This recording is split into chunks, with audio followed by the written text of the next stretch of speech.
O ar que Elisa respirou ao descer na estação de Riacho Seco era pesado, carregado com o pó de terra vermelha e promessas antigas. O calor a abraçou como um cobertor denso, um contraste brutal com o ar viciado do vagão que a transportara por dias, através de paisagens que se tornavam progressivamente mais áridas.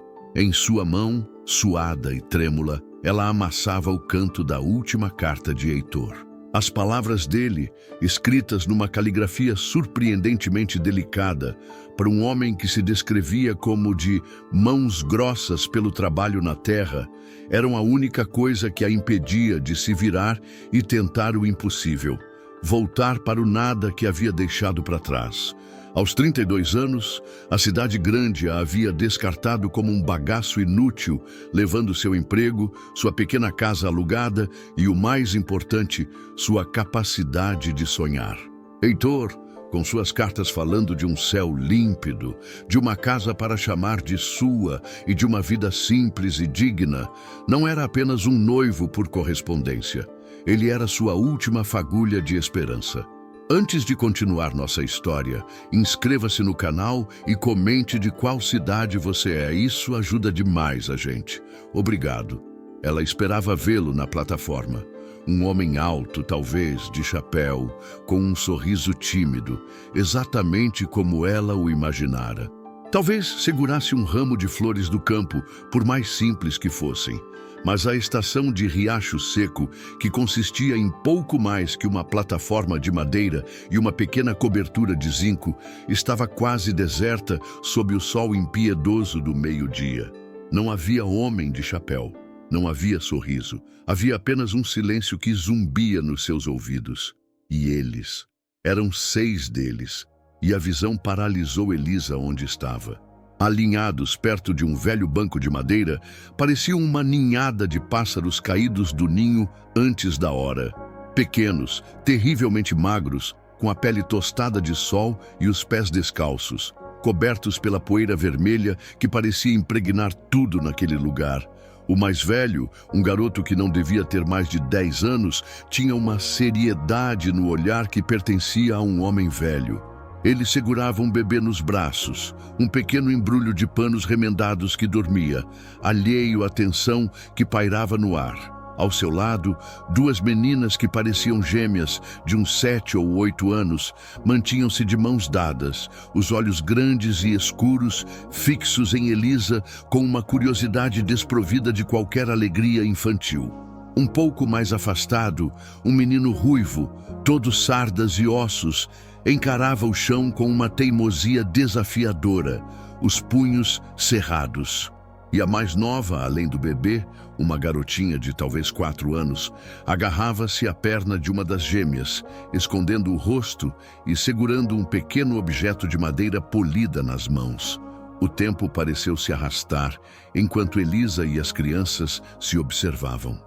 O chefe da estação, um homem idoso e cansado, passou por ela, balançou a cabeça com um suspiro triste e desapareceu dentro de sua pequena bilheteria, como se não quisesse testemunhar o que estava por vir.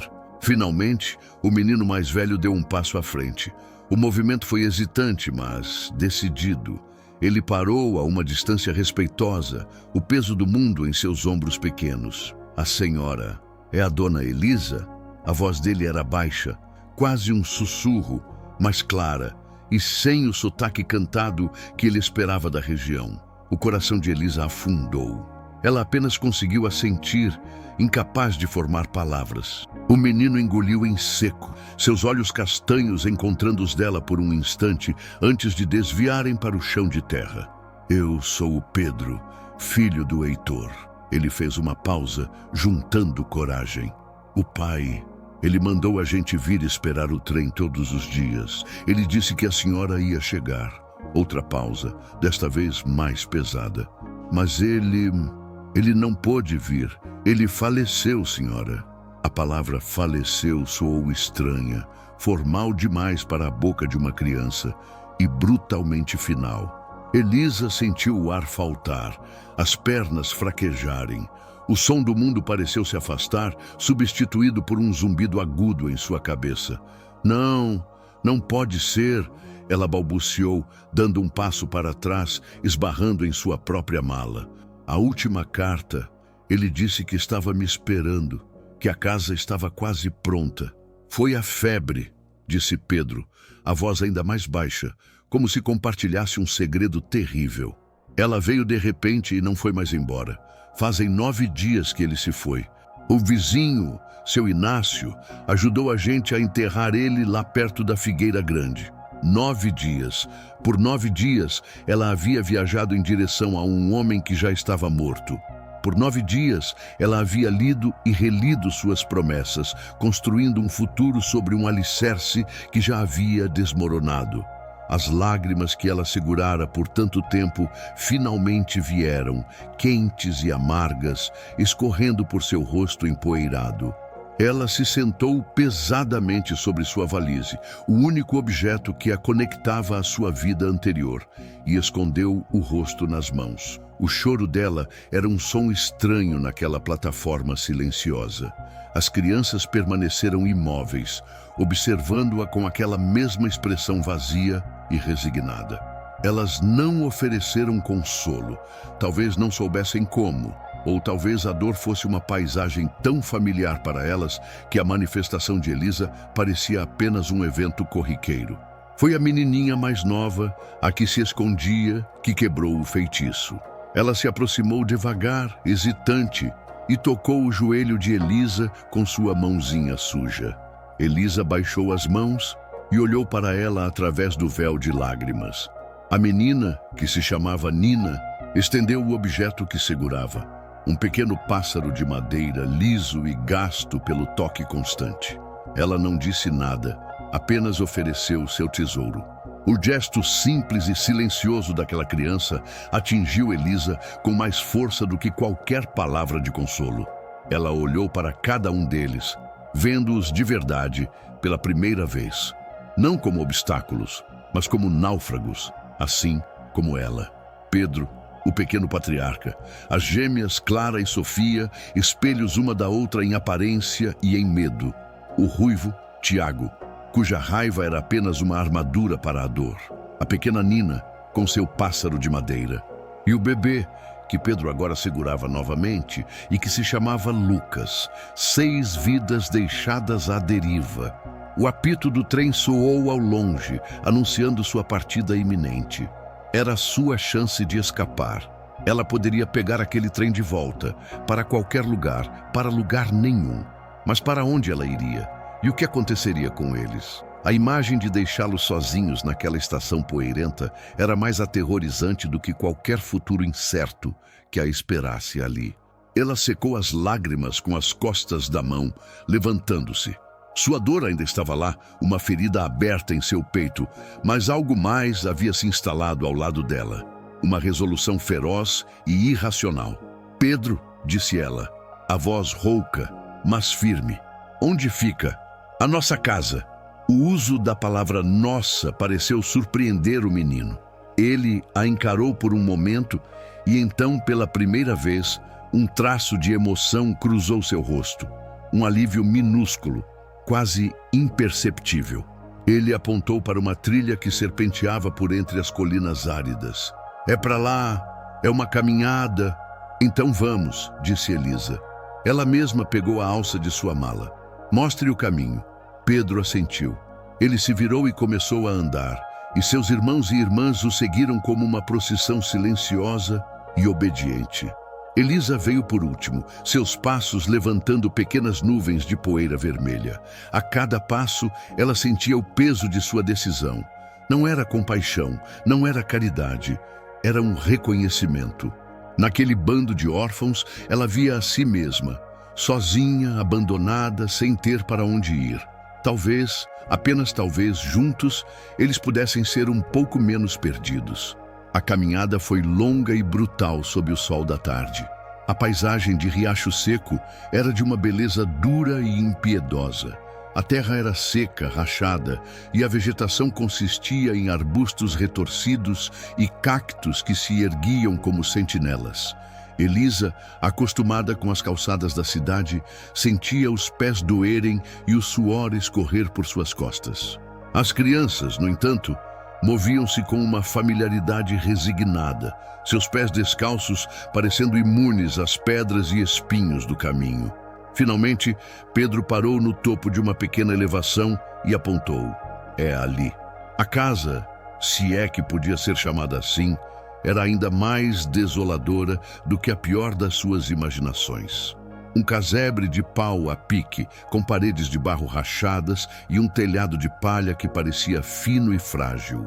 A porta era uma placa de madeira torta pendurada por uma única dobradiça de couro. Não havia janelas de vidro, apenas aberturas quadradas e escuras nas paredes. Ao redor, um terreiro de terra batida e os restos de uma horta que havia se rendido ao sol. Era um monumento à pobreza e ao abandono. O interior era escuro e cheirava a fumaça fria, mofo e algo mais. Algo que Elisa só conseguiu identificar como o cheiro da desesperança. O mobiliário consistia em uma única mesa de madeira, tão bamba que ameaçava desmoronar, alguns caixotes que serviam de bancos e, num canto, uma pilha de trapos e esteiras de palha que era a cama coletiva. Um fogão a lenha de barro, frio e cinzento, dominava o outro canto. Sobre a mesa, 6 cuias vazias. Elisa colocou sua mala no chão. O som ecoou no silêncio do cômodo. As crianças entraram e se dispersaram, cada uma assumindo um posto silencioso, como se esperassem uma ordem que nunca vinha. A gente tem um pouco de farinha de mandioca, disse Pedro, quebrando o silêncio. Foi o que sobrou. Elisa abriu sua valise. Lá dentro, entre suas poucas roupas, estava o pequeno tesouro que economizara para a nova vida. Um saco de arroz, um pedaço de toucinho, um pouco de café e açúcar e um saquinho de sal. Eram suas economias, sua segurança. Ela olhou para os 6 pares de olhos que a seguiam, famintos e expectantes. Sem hesitar, ela tirou o toucinho e o arroz. Acender o fogo no fogão de barro foi um desafio, mas com a ajuda de Pedro, que lhe mostrou como usar as pedras de pederneira que o pai havia deixado, uma pequena chama finalmente ganhou vida. O cheiro de toucinho fritando encheu o casebre, um aroma tão rico e cheio de vida que pareceu empurrar o cheiro de mofo para os cantos. Elisa cozinhou o arroz com o toucinho, fazendo uma espécie de risoto improvisado. Não era muito, mas para eles era um banquete. Ela serviu a comida nas cuias, dividindo em porções rigorosamente iguais. As crianças comeram em um silêncio reverente, raspando cada grão. Elisa, de pé, observava. Seu próprio estômago doía de fome, mas ela não conseguia comer. Havia um nó em sua garganta que a impedia. Ela estava alimentando os filhos do homem que deveria ter sido seu marido, na casa que deveria ter sido seu lar, num futuro que havia se transformado em cinzas. Quando a noite caiu, um breu absoluto que engolia a paisagem, o frio se tornou um inimigo real. As frestas nas paredes de barro pareciam convidar o vento para entrar. Elisa ajudou as crianças a se aninharem na pilha de trapos, cobrindo-as com os cobertores finos. Ela se sentou na soleira da porta, olhando para um céu incrivelmente estrelado. Um céu que parecia indiferente ao seu sofrimento. A tentação de fugir na escuridão, de simplesmente andar até não poder mais, era imensa. Mas então, ela ouviu o som suave da respiração das 6 crianças adormecidas. Um som frágil, mas persistente. Um som que aprendia aquele lugar. Ela não sabia como iria sobreviver ao dia seguinte. Não sabia como alimentaria aquelas bocas, como os protegeria do frio, da doença, do mundo. Tudo o que ela sabia, com uma certeza que doía no fundo de sua alma, era que não podia abandoná-los. A sua jornada em busca de um lar havia terminado de forma trágica, mas outra, muito mais difícil e assustadora, estava apenas começando. Ela não era mais Elisa, a noiva rejeitada pelo destino. Ela era, agora, a única barreira entre 6 crianças e o nada. Os dias que se seguiram à primeira noite em Riacho Seco se dissolveram numa rotina brutal e cinzenta, uma luta constante contra o vazio. O sol nascia impiedosamente, aquecendo o casebre de barro e acordando as 6 crianças famintas que agora dependiam de Elisa. O arroz e o toucinho que ela trouxera em sua mala, que pareceram um banquete no primeiro dia, foram-se em um piscar de olhos, divididos em porções cada vez menores, até que a última panela foi raspada. A fome, que havia sido temporariamente afastada, retornou como uma velha conhecida, instalando-se no centro da casa e no estômago de cada um deles. As manhãs de Elisa começavam antes mesmo do sol, quando o frio da madrugada ainda se agarrava aos ossos. Ela saía com Pedro e, às vezes, com o relutante Tiago para o terreno árido, numa busca desesperada por sustento. Suas mãos, que antes só conheciam o trabalho de escritório e os tecidos da cidade, tornaram-se ásperas e arranhadas.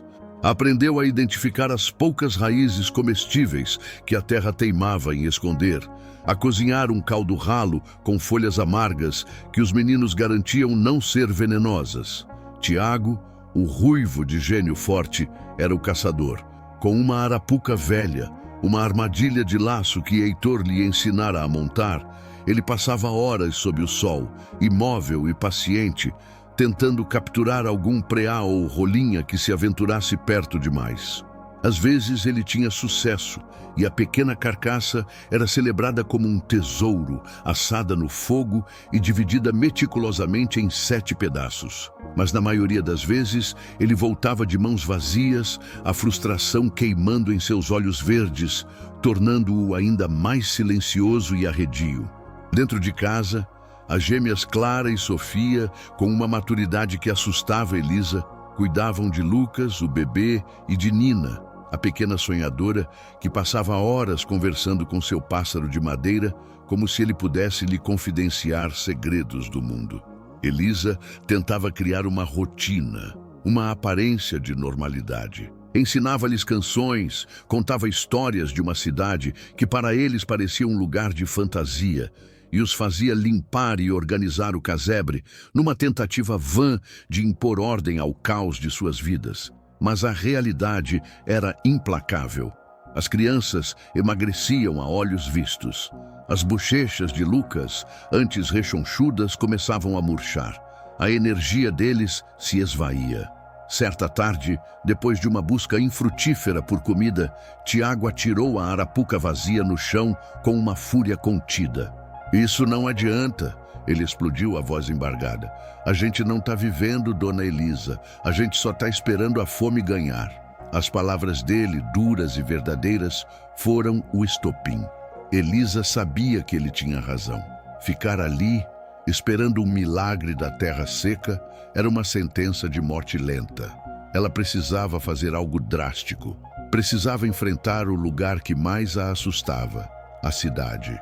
"Amanhã", disse ela, a voz soando mais confiante do que se sentia, "nós vamos a Riacho Seco. Eu vou procurar trabalho, qualquer coisa. Limpar um chão, lavar roupa, capinar um quintal. Alguém há de precisar de um par de mãos.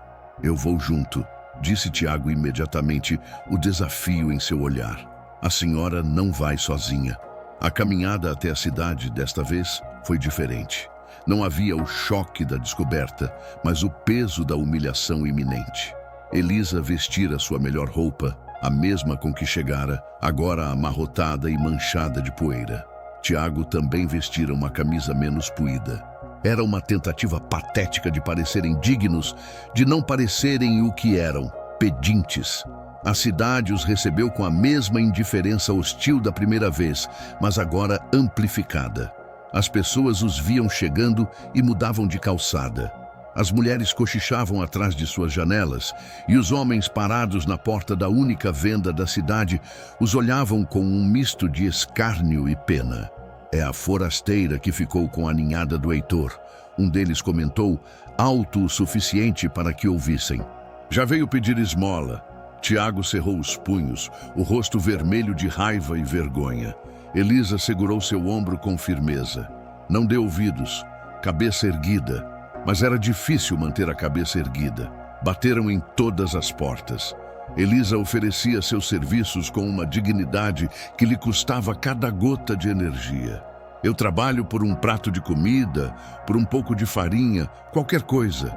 As respostas eram sempre as mesmas: um não seco, uma porta fechada na cara, um olhar de desprezo que a fazia se sentir menor que um inseto. O sol do meio-dia estava a pino e o desespero começava a tomar conta quando uma voz firme os interrompeu. Menina, você aí! Era uma senhora idosa, de cabelos brancos presos num coque severo e olhos escuros e argutos que pareciam ver através das aparências. Ela estava parada na porta de seu armazém, o maior da cidade, e segurava uma vassoura. Seu nome era Íris, e ela era conhecida em toda a região por sua língua afiada e seu coração justo, embora poucos tivessem a coragem de se aproximar para confirmar o segundo atributo. "O que você quer em Riacho Seco?" perguntou ela, sem rodeios. "Trabalho", respondeu Elisa, a voz exausta.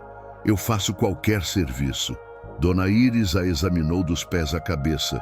Depois olhou para Tiago, que a encarava de volta com desafio. "As pessoas daqui não gostam de problemas. E você, com 6 crianças nas costas, parece um problema e tanto", disse a velha. Elisa sentiu o rosto queimar, mas antes que pudesse responder, Dona Íris continuou: "Mas acontece que eu tenho um problema ainda maior. Meu depósito nos fundos está um lixo e minhas costas já não me permitem limpá-lo. Se vocês dois tiverem força e coragem para enfrentar a poeira e os ratos, eu pago com um saco de mantimentos que vai durar uma boa semana." A oferta era tão inesperada, tão direta, que Elisa sentiu as lágrimas virem aos olhos. "Sim, senhora, nós fazemos. Muito obrigada. Não me agradeça ainda. Agradeça quando o serviço estiver pronto", resmungou a velha, mas um brilho de algo que poderia ser aprovação passou por seus olhos. Elisa e Tiago trabalharam como nunca na vida. Por horas, eles removeram caixotes pesados, varreram uma poeira de anos, mataram aranhas e espantaram ratos. No final da tarde, o depósito estava irreconhecível. Fiel à sua palavra, Dona Íris lhes entregou um saco pesado. Havia feijão, arroz, farinha, toucinho, rapadura e, para a alegria de Tiago, um pequeno saco de sal e também um pacotinho de pano. "São sementes", explicou a velha, "milho e abóbora. Se você tiver um pingo de sorte e conseguir água, talvez consiga que vinguem." Quando Elisa se preparava para ir embora, transbordando de gratidão, Dona Íris segurou seu braço. Sua expressão era séria. "Escute, menina. Você é mais forte do que parece, mas precisa saber onde está pisando. O Heitor, que Deus o tenha, era um bom homem, mas um péssimo negociante. Ele devia dinheiro. Muito dinheiro." "Dinheiro para quem?" perguntou Elisa, o coração gelando. "Aos irmãos Vargas, o coronel Ramiro e seu irmão Amâncio. Eles são os donos disto tudo", disse ela com um gesto que abrangia a cidade e as terras ao redor.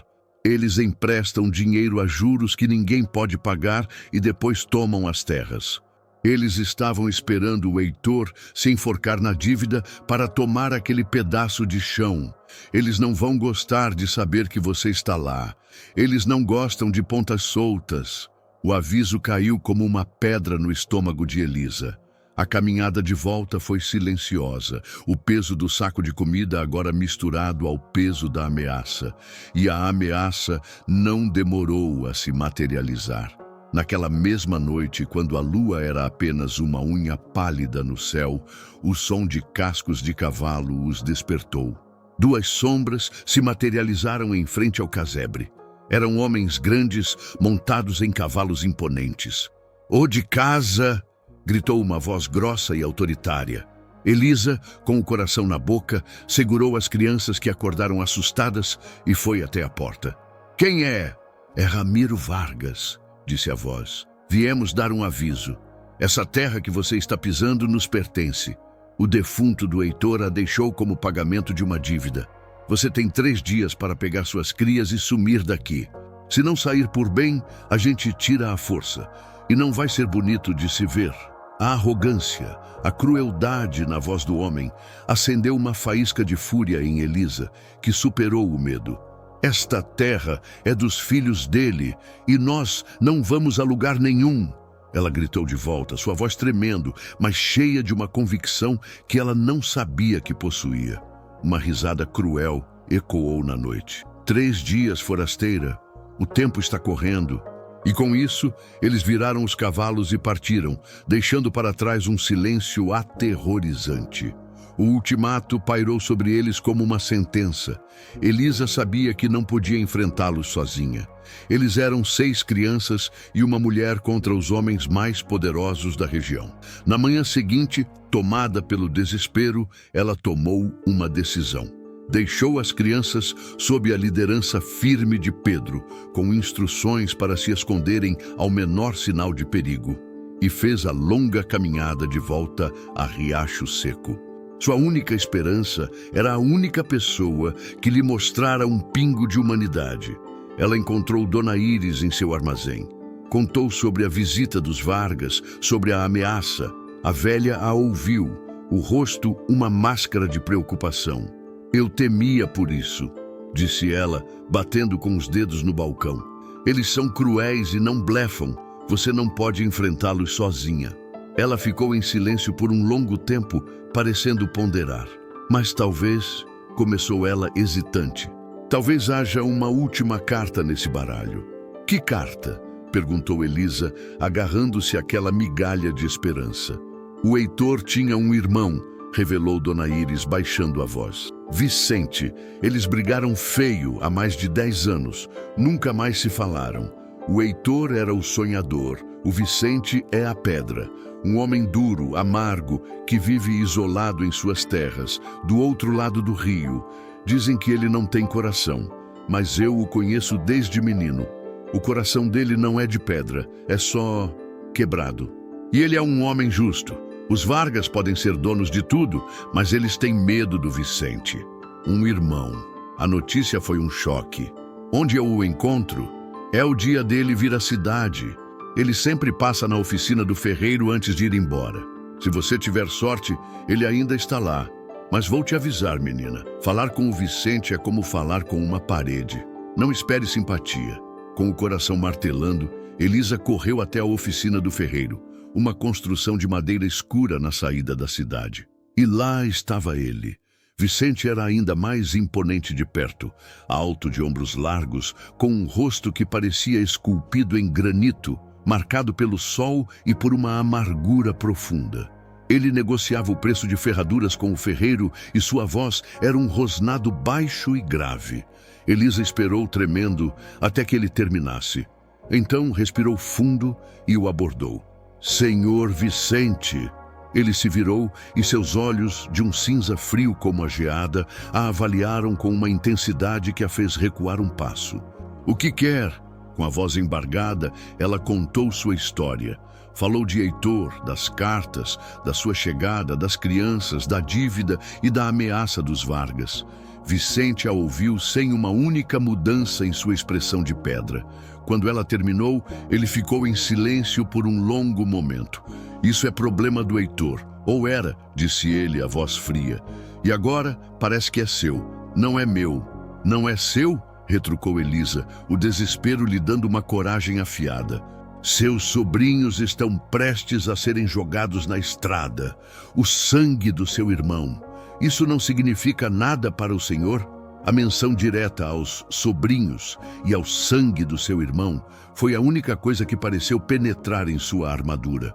Uma contração quase imperceptível passou por sua mandíbula. Ele fechou os olhos por um segundo e, quando os abriu, a frieza ainda estava lá, mas havia algo mais por baixo, uma dor antiga. Onde eles estão? Ele perguntou a voz áspera. No casebre, perto da figueira grande, respondeu Elisa, sem fôlego. Vicente olhou para o sol que começava a se pôr, depois para ela.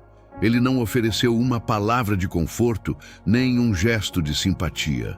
Apenas virou-se para seu cavalo, montou com um movimento fluido e disse uma única frase, que soou mais como uma ordem do que como um convite. Mostre o caminho. A jornada de volta foi um tormento silencioso.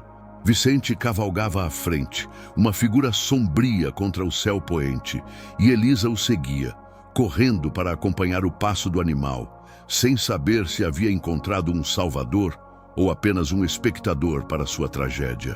Quando finalmente chegaram à colina e avistaram o casebre, um grito de pavor escapou dos lábios de Elisa. A porta de madeira estava partida ao meio. Um dos caixotes que servia de banco estava quebrado no terreiro. Era uma mensagem clara. "Fique atrás de mim!" rosnou Vicente, saltando do cavalo antes mesmo que ele parasse, sacando do alforge uma velha espingarda que parecia uma extensão de seu próprio braço. Ele entrou na casa com a arma em punho. Elisa correu atrás dele, o coração congelado de terror. O interior estava revirado, as poucas panelas no chão, as esteiras rasgadas. E então, de um buraco que haviam cavado sob o assoalho de terra batida, surgiu a cabeça de Pedro. Ele viu Elisa, depois viu o homem alto e armado atrás dela e hesitou. "Pedro, estão todos bem?" gritou Elisa. Ele saiu do buraco seguido pelas gêmeas, por Tiago e por Nina. Estavam sujos e aterrorizados, mas ilesos. "Eles voltaram", sussurrou Pedro. "A gente se escondeu no buraco que o pai fez para guardar as sementes." Vicente baixou a arma lentamente. Ele percorreu o casebre destruído com o olhar, depois seu olhar pousou nos 6 rostos infantis, assustados e sujos. Por fim, ele olhou para Elisa, que tentava abraçar todas as crianças ao mesmo tempo. A máscara de pedra no rosto de Vicente se rachou. E pela primeira vez, Elisa viu algo em seus olhos cinzentos, uma fúria tão profunda e gelada que era mais assustadora do que a raiva quente dos Vargas. Ele caminhou até a porta quebrada e olhou para as terras que se estendiam na penumbra. "Eles queriam mandar uma mensagem", disse ele, a voz um trovão contido. "Agora eu vou mandar a minha." A chegada de Vicente transformou a atmosfera do casebre. O terror paralisante que se seguiu à visita dos Vargas foi substituído por uma tensão elétrica, a calma que precede a tempestade. Vicente não era um homem de palavras de consolo. Ele era um homem de ação. Sua presença, que antes parecera a Elisa uma muralha de indiferença, agora era um baluarte. Com uma eficiência que beirava a fúria, ele começou a preparar a defesa. A porta quebrada foi escorada com a madeira da mesa, que ele desmontou sem cerimônia. As aberturas que serviam de janela foram barricadas com os caixotes e pedaços de mobília que haviam sido vandalizados, deixando apenas pequenas frestas para observação. O casebre, que já era escuro, mergulhou numa penumbra constante, um bunker improvisado contra o mundo. Ele distribuiu tarefas com a autoridade de um general. "Pedro, você é meus olhos nos fundos. Qualquer som, qualquer sombra, você me avisa com um assobio baixo, como o de um pássaro", instruiu ele, entregando ao menino um senso de propósito que fez seus ombros pequenos se endireitarem. "Tiago, você fica perto de mim. Se eu precisar de algo, mais água, um pano, qualquer coisa, você corre, sem fazer barulho." Tiago, que via em Vicente a força que ele mesmo aspirava a ter, assentiu com uma seriedade mortal. Para Elisa, a tarefa era a mais difícil. "Mantenha as meninas e o bebê quietos. Aconteça o que acontecer, eles não podem gritar. O medo deles é a primeira arma que os Vargas usarão contra nós." A noite caiu, mais escura e silenciosa do que nunca. O som do vento parecia carregar sussurros ameaçadores. Dentro do casebre, as crianças estavam amontoadas no canto mais seguro, um ninho de cobertores e medo. Elisa sentou-se com elas, cantando canções de ninar em voz baixíssima, o coração martelando contra as costelas. De vez em quando, seus olhos encontravam os de Vicente, que se movia pela penumbra como um predador enjaulado, verificando cada fresta, a espingarda sempre em mãos. Ele era a personificação da violência contida, um homem que a vida havia ensinado que a paz era apenas o intervalo entre as batalhas. As horas se arrastaram, cada uma eternidade. As crianças, exaustas pelo medo, finalmente adormeceram. Elisa, incapaz de pregar os olhos, levantou-se e foi até Vicente, que montava guarda junto a uma das frestas da barricada. Eles virão? Ela sussurrou na escuridão. Eles virão, ele respondeu, a voz grave e certa. O Ramiro não suporta ser desafiado. Ele precisa esmagar qualquer um que não se curve. É a única linguagem que ele conhece. Eles ficaram em silêncio por um longo tempo, ombro a ombro na escuridão. Dois estranhos unidos por uma crise que não escolheram. O ar entre eles estava carregado de palavras não ditas. Sinto muito pelo Heitor, disse Elisa, quebrando o silêncio. Pelo que li nas cartas, ele era um homem bom, cheio de sonhos. Vicente soltou um suspiro, um som que parecia vir do fundo de sua alma cansada. Sonhos. O Heitor sempre teve a cabeça nas nuvens, sonhava com colheitas fartas em terra seca, com uma vida fácil num lugar que não dá nada de graça. Eu tentei avisá-lo, tentei ser o pé no chão dele, mas ele só via minha preocupação como inveja, como amargura. Ele fez uma pausa, a voz embargada por um arrependimento antigo. A nossa briga foi por causa disso. Eu disse coisas duras. Ele também. O orgulho nos separou, e eu o deixei sozinho para ser comido pelos lobos. Essa culpa é minha. A culpa não é sua, disse Elisa suavemente. O orgulho é uma prisão que nós mesmos construímos. Eu vivi nela por muito tempo. Orgulho de não admitir que minha vida na cidade tinha fracassado. Orgulho de não pedir ajuda. Foi preciso chegar aqui, no fundo do poço, para entender que não há força nenhuma em estar sozinho. Ele se virou para ela, e na pouca luz que entrava pelas frestas, Elisa pôde ver a vulnerabilidade em seus olhos de pedra. Você é uma mulher surpreendente, Elisa. Qualquer outra teria fugido no primeiro trem. Por que ficou? Porque quando olhei para aquelas crianças, ela confessou, a voz trêmula, eu vi a mim mesma, perdida, sem ninguém, e porque, nas cartas do seu irmão, eu senti uma esperança que eu não sentia há anos. Ficar aqui, lutar por este pedaço de chão, é a única forma que encontrei de honrar essa esperança, mesmo que ele não esteja mais aqui para vê-la. Vicente ergueu a mão, devagar, como se temesse que o movimento fosse brusco demais. Ele tocou o rosto de Elisa, seus dedos ásperos traçando uma mecha de cabelo que havia escapado. O toque era hesitante, mas queimava a pele dela. Heitor era um tolo, sussurrou Vicente. Mas ele teve a maior sorte do mundo no final. Ele encontrou você, mesmo que tarde demais. Naquele instante, o tempo parou. A ameaça lá fora, o medo, o passado doloroso, tudo se dissolveu. Havia apenas os dois, na penumbra daquele casebre, reconhecendo um no outro a mesma solidão, a mesma sede de pertencimento. Ele se inclinou e a beijou. Não foi um beijo de paixão avassaladora, mas algo mais profundo. Um beijo de reconhecimento, de alívio. Um encontro de duas almas cansadas que haviam finalmente encontrado um porto. Foi nesse momento que o primeiro grito cortou a noite lá fora. Ô Vicente, sabemos que está aí, saia e entregue a mulher e talvez a gente deixe os bastardos do seu irmão viverem. A voz de Ramiro Vargas, cheia de ódio e álcool, quebrou o feitiço. Vicente se afastou de Elisa, a ternura em seu rosto sendo instantaneamente substituída por uma máscara de fúria gelada. Atrás das crianças, agora, ele rosnou. A batalha começou com um estrondo quando um tronco pesado atingiu a porta barricada. A madeira gemeu, mas resistiu. Gritos e xingamentos vinham de fora. Um dos Vargas, Amâncio, conseguiu subir no telhado frágil e começou a atear fogo à palha seca com um archote. Fogo! Gritou Pedro da sua posição de vigia. O pânico ameaçou tomar conta, mas Vicente era uma rocha. Elisa, a água, Tiago, me ajude aqui.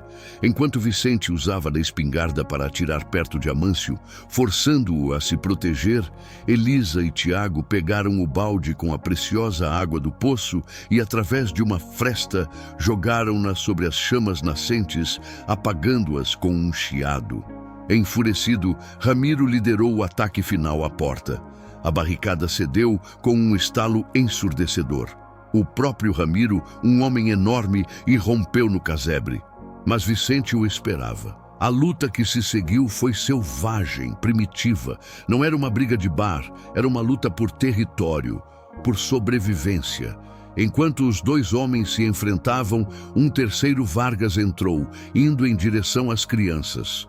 Tiago, com um grito de guerra, se jogou contra as pernas do homem, desequilibrando-o. Elisa, sem pensar, pegou a panela de ferro mais pesada e o atingiu na cabeça com toda a força. O homem desabou. A luta principal terminou, quando Vicente, usando mais astúcia do que força, conseguiu desarmar Ramiro e subjugá-lo, o cano da espingarda pressionado contra sua garganta. Derrotado e humilhado, Ramiro gritou para o irmão que fugisse. O cerco estava quebrado. O silêncio que se seguiu foi preenchido apenas pelo som de respirações ofegantes e pelo choro baixo de Nina. A porta estava em pedaços, o interior do casebre, um caos, mas eles estavam vivos. Eles haviam vencido. O barulho da luta acordou a consciência adormecida de Riacho Seco. Luzes de lamparinas começaram a aparecer na trilha, lideradas pela figura determinada de Dona Íris.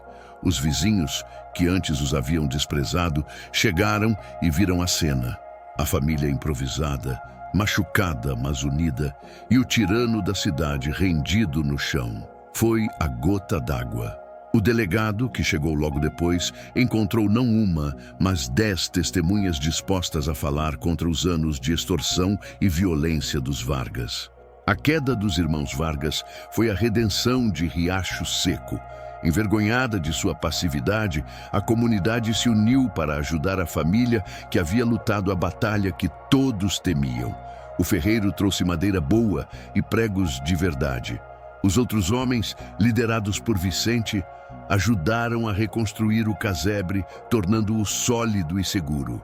As mulheres trouxeram galinhas, sementes, tecidos para cortinas e, o mais importante, sua companhia, quebrando o isolamento de Elisa. As semanas seguintes foram de uma atividade febril e feliz. A terra foi arada, a horta plantada e a casa, antes um símbolo de desespero, tornou-se um lar barulhento e cheio de vida. O riso das crianças, um som que Elisa raramente ouvia, agora era a trilha sonora constante de seus dias. Vicente e Elisa trabalhavam lado a lado, e o amor que nascera na escuridão florescia sob a luz do sol. Ele não era mais o homem amargo e solitário. O carinho pelas crianças o havia amolecido, e o amor por Elisa havia curado suas feridas antigas. Ela, por sua vez, havia encontrado não apenas um lugar para pertencer, mas uma força que jamais sonhara possuir. Num fim de tarde, enquanto olhavam a horta que começava a dar os primeiros frutos, Vicente segurou as mãos dela. Suas mãos não tremiam mais. "Elisa", ele disse, a voz grave, mas cheia de uma ternura nova. "Esta terra era só poeira e mágoa. Você e essas crianças trouxeram a água, trouxeram a vida. Eu não quero mais ser apenas o protetor desta casa. Eu quero ser seu companheiro, seu marido. Quero ser o pai que eles merecem." Ele tirou do bolso o pequeno anel de prata de sua mãe. "Não é muito", disse ele, "mas é o meu recomeço, é a minha promessa." Com lágrimas de alegria escorrendo pelo rosto, Elisa aceitou. "Sim", sussurrou ela. "Sim, Vicente, sim." O casamento foi realizado no quintal, sob a sombra da figueira grande onde Heitor fora enterrado. Não foi uma cerimônia de luto, mas de celebração da vida que continuava. Toda a comunidade de Riacho Seco estava presente. As 6 crianças, vestidas com roupas limpas e novas, eram o cortejo e o coração da festa. E quando Vicente e Elisa se beijaram, não foi um ato de desespero ou de alívio, mas a afirmação serena de um amor que havia sido forjado no fogo e que se provara mais forte que o orgulho, o medo e a própria morte. O trem que trouxera Elisa para Riacho Seco a levara para o fim de uma vida, mas como ela agora entendia, a deixara na estação exata onde começava o seu verdadeiro e mais belo destino. Se esta história tocou seu coração, deixe o seu gostei e se inscreva no canal, porque aqui defendemos o amor à família e a esperança. E se você quer ver outra história que vai lhe emocionar ainda mais, recomendo este vídeo que deixo aqui na tela. Clique e assista agora. Até a próxima.